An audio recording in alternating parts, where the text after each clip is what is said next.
ஒரு ஆப்பிளை வந்து கட் பண்ணி வச்சுருக்கேன். அதை போய் அரைச்சி எடுத்துகிட்டு வந்துடலாம்.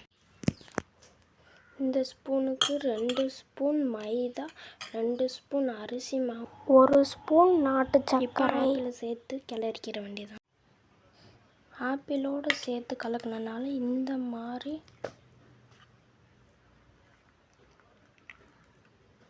கன்சிஸ்டன்சியில் இருக்குது. கொஞ்சம் தண்ணி ஊற்றி கொஞ்சமாக தண்ணி ஊற்றி கலந்துக்கலாங்க.